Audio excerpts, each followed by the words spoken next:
Hello, coucou les gens, j'espère que vous allez bien. Moi, c'est Fatou Daniel. Attendez, je vais juste un peu ma caméra. D'accord, donc moi, c'est Fatou Daniel, je le disais tantôt. Sur cette chaîne, on parle de développement personnel. On aborde pas mal de thématiques qui touchent le quotidien. Si c'est la première fois que tu passes par là, n'hésite pas à t'abonner. Si et seulement si ce sont des thèmes qui te parlent, des thèmes qui t'intéressent. Donc, aujourd'hui, on va parler des personnes que tu dois rayer de ta vie pour l'année 2025. Premier type de personne, premier type de personne que tu dois rayer dans ta vie en 2025. Les personnes papato là, les personnes qui parlent beaucoup, les personnes qui parlent trop. Tu me rayes ce genre, c'est-à-dire que tu me rayes ces personnes de ton répertoire en fait. C'est le genre de personne toujours en train de critiquer, toujours en train de dire quelque chose sur X, sur Y, toujours en train, c'est-à-dire la personne ne sait pas se taire. La personne clairement ne sait pas se taire. C'est-à-dire que ça, c'est le genre d'amis, tu sais que quand vous êtes ensemble, c'est pour critiquer seulement les autres. Quand vous êtes à deux, là, c'est seulement pour parler mal de X, de Y, de telle ou de telle chose. C'est tout. Ce genre de personne-là, tu me la rayes de ton répertoire. Même s'ils sont à plusieurs, tu me rayes ces personnes. Tu me rayes ces personnes, oui, parce qu'elles vont te servir à rien d'autre que du commérage. En faisant du commérage, c'est-à-dire que le commérage apporte quelle valeur ajoutée à ta vie. De toi à moi, à un moment donné, il faudrait qu'on se dise des choses en fait. Le commérage apporte quelle valeur ajoutée à ta vie? Rien, absolument rien. Donc, à un moment donné, il faudrait que tu t'asseyes. En fait, il y a des petits trucs, des petites filles là, de 15-16 ans là, d'accord, que elles peuvent se permettre de faire que toi, à ton âge, tu n'as plus. C'est-à-dire que tu ne dois plus te donner l'occasion de te retrouver dans une situation pareille. Passer le temps dans le commérage. Passer du temps dans le commérage. C'est-à-dire que plus le temps passe et tu réalises qu'en fait, tu es arrivé à un âge où a priori, normalement, ton temps pour toi, il est tellement précieux à un point où, c'est-à-dire qu'il y a des choses que tu ne te permets même plus de faire parce que tu te dis, le temps là, on n'achète pas le temps. Le temps, on ne rattrape pas le temps. La journée d'aujourd'hui, il n'y aura plus jamais de journée similaire. C'est-à-dire, si aujourd'hui, par exemple, c'est le 7 février 2023, il n'y aura plus jamais de 7 février 2023. Donc, vivement qu'aujourd'hui, je fasse, c'est-à-dire que je donne le maximum de moi-même afin que cette journée soit rentable, afin que cette journée me rapproche le plus que possible de mes objectifs. Maintenant, toi, au lieu d'avoir ce genre de mindset, au lieu de réfléchir comme ça, tu vas aller t'avoisiner, tu vas aller t'accommoder avec une amie Kwakwato. Que ce soit une amie ou un pote, que sais-je. En tout cas, vous deux là, quand vous êtes ensemble, c'est juste pour parler des autres, c'est juste pour critiquer les autres. Rien de bien, rien de constructif. Rien qui t'élève, rien qui te pousse vers le haut, absolument rien. Donc, ce genre d'amis là, number one, les gens qui parlent trop, tu me les rayes. Number two, les personnes jalouses. Les personnes jalouses. On en parle? Oui, il faudrait qu'on en parle. C'est-à-dire qu'une personne qui est jalouse ne va jamais accepter que toi qui es à côté d'elle, ou qui est à côté, oui, d'elle, personne, d'accord? Toi qui es à côté d'elle, d'accord? Elle ne va jamais accepter que tu puisses évoluer alors qu'elle, elle stagne. Ou au pire des cas même, le temps passe, mais ça, c'est-à-dire que sa situation, ses conditions de vie vont de mal en pire. Elle aura du mal à accepter ça, cette personne. Que ce soit une fille, que ce soit un garçon, bref. Que ce soit un homme ou une femme en fait. La personne aura du mal à accepter toi, ta réussite. Donc clairement, c'est pas avec une personne comme ça que toi, tu vas évoluer. Et c'est clair que toi, si tu te bats avec une personne qui échoue, si tu te bats avec une personne qui regresse dans la vie au lieu de progresser, je ne parle pas de quelqu'un qui a un coup dur de la vie et tout le reste. Ça là, nous tous, on rencontre des coups durs de la vie, c'est normal. C'est normal. Ça fait partie du cycle de vie d'un individu.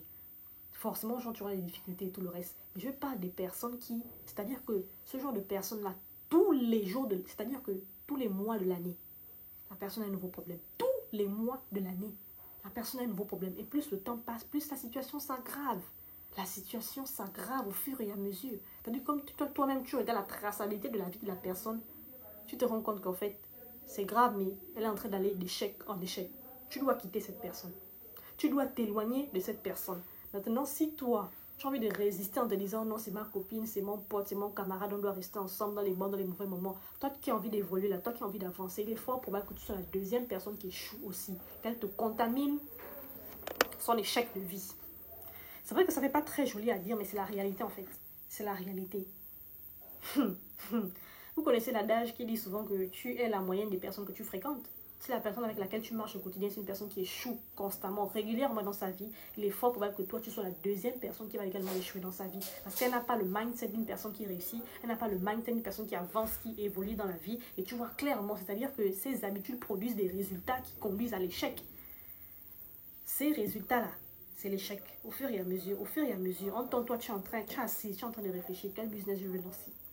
Tu es assis, tu es en train de réfléchir, tu fais ta comptabilité, combien est-ce que j'ai dépensé, combien ceci, combien cela. Pendant que toi, tu es en train de réfléchir sur les dépenses que tu as effectuées durant le mois, sur ce que tu vas pouvoir épargner, sur ce que tu vas pouvoir investir, elle est en train de venir te chercher pour te dire allons-y boire là-bas, où il y a un nouveau restaurant qui est ouvert, allons-y manger les pizzas là-bas, allons-y ceci, allons-y cela. C'est-à-dire que rien de bien. Oh, il y a un nouveau sac qui est sorti, est-ce que tu as vu tel sac? Est-ce que tu as vu telle chaussure? Est-ce que tu as vu telle tenue qui vient de sortir? En fait, c'est juste ça en fait. C'est juste ça. C'est juste ça. Rien d'autre, rien de plus. Et quand toi, tu vas rester là à vouloir essayer de sortir du gouffre dans lequel tu es, essayer d'améliorer tes conditions, la personne va toujours te tirer vers le bas parce que clairement, elle va juste pas accepter que toi tu évolues devant elle en fait. Donc à un moment donné, tu te poses, tu t'assieds, tu réfléchis, tu fais un 360 de tes fréquentations quotidiennes et la personne jalouse là, la personne qui est jalouse de toi là, je n'ai pas besoin de vous donner les critères d'une personne jalouse, vous-même vous connaissez, cette personne jalouse là, tu prends la décision radicale de t'en débarrasser en 2025. Tu prends la décision radicale de t'en débarrasser en 2025, clairement. C'est pour ton bien.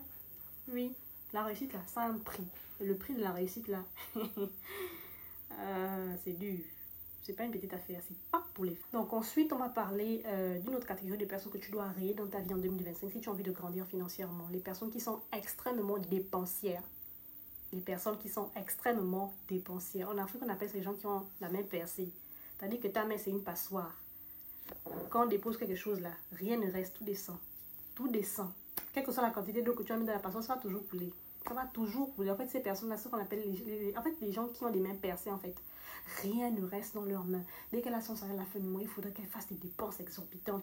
Dès qu'elle a pris sa bourse, bien, il a pris sa bourse, il faudrait qu'il dépense. Allons-y dans tel bar, il y a telle discothèque qui vient d'ouvrir. Il y a tel sac qui vient de sortir, il y a telle paire de chaussures qui vient de sortir, il y a la tendance de telle perruque, il y a ci, il y a ça. C'est-à-dire que toujours la personne se sent obligée de dépenser. La personne n'arrive pas à rester avec l'argent comme ça en main. La personne n'arrive pas à rester avec l'argent en main. Ce qui fait que si par exemple elle a pris son argent le 25 du mois, le 15 du mois, la personne n'a plus rien, même 10 000 francs. Elle n'arrive même pas à avoir 10 000 francs. Bien, il n'arrive pas à avoir 10 000 francs. Parce que justement, il a des problèmes. Il a des problèmes dans la gestion. Il a des problèmes dans la gestion. Donc ce genre de personne-là, tu t'éloignes de ça radicalement. Et on reste d'accord avec le fait que toi qui as envie de grandir financièrement là, la richesse, le développement financier ne cadre pas avec dépenses excessives. Donc même lorsque vous vous faites former pour, comment on appelle ça, avoir une bonne gestion des finances et tout le reste, pour avoir une intelligence financière, d'accord, le B à bas de l'intelligence financière, c'est l'économie.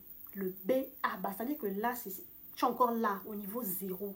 On t'apprend comment est-ce que tu dois économiser ton argent. Parce que c'est à partir de cette économie que toi, tu as eu à faire. À partir de ton épargne que tu vas pouvoir investir dans un business, une idée de business qui va te permettre à toi par la suite de pouvoir générer des fonds supplémentaires. Est-ce que vous comprenez un tout petit peu où je suis en train de vous emmener?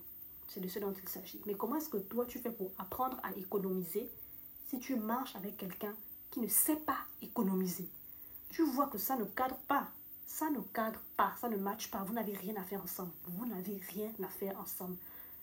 À partir d'un certain niveau de la vie, soyez focus sur vos objectifs. Laissez toutes les distractions autour. On ne dit pas qu'il faut marcher avec personne, quoi que ce soit. Mais si tu te rends compte que c'est le prix à payer, que dans toutes tes fréquentations, il n'y a aucune personne qui est sérieuse, il n'y a aucune personne qui gère bien l'argent, il n'y a aucune personne qui est carrée dans ses objectifs et tout le reste. Si tu vois qu'il n'y a personne là, s'il faut te débarrasser de toutes ces personnes, si c'est le prix à payer, paye ce prix. C'est de ton avenir dont il s'agit. Ce sont tes objectifs à la fin de la journée. C'est ta vie, c'est pas la vie de quelqu'un d'autre. Parce qu'à la fin de la journée, la réalité, c'est que tes factures là, c'est toi qui les règles. Ton loyer là, c'est toi qui règle ton loyer. C'est personne, c'est pas quelqu'un à ta place. D'accord? Tes enfants là, personne ne viendra en prendre soin. Tout comme toi, tu es capable de le faire. Donc, apprenez à faire des bons choix. Je ferai également une deuxième partie, une deuxième vidéo où je vais parler des personnes à rayer dans ton quotidien pour réussir financièrement en 2025. Si tu as été édifié, tu n'hésites pas à me laisser un pouce bleu. Il y a plusieurs personnes qui regardent les vidéos sans pour autant liker. C'est important lorsque vous likez pour l'algorithme. Ensuite, tu partages également cette vidéo à une personne qui a besoin de l'entendre.